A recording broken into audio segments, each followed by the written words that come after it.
Getting a scholarship to study in Korea is very easy to do. Today I'm going to show you how to do it.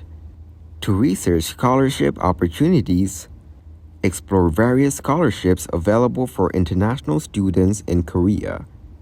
Some popular scholarship programs include the Korean Government Scholarship Program, or otherwise known as KGSP, and scholarships offered by individual universities.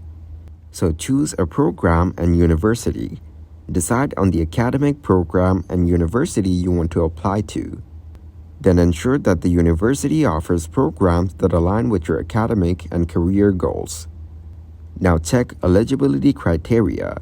Review the eligibility criteria for each scholarship program.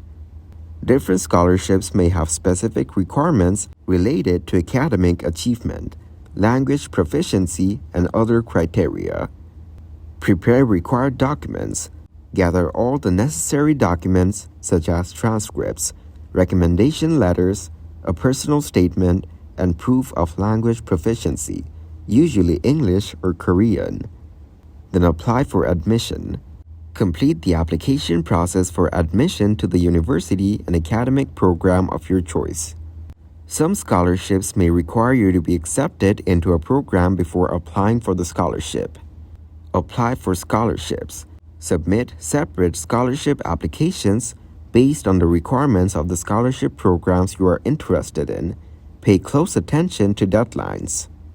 Some scholarship programs may require interviews as part of the selection process. So prepare for these interviews by researching common interview questions and practicing your responses. Then submit your application materials. Ensure that all application materials, including scholarship applications and supporting documents, are submitted accurately and on time.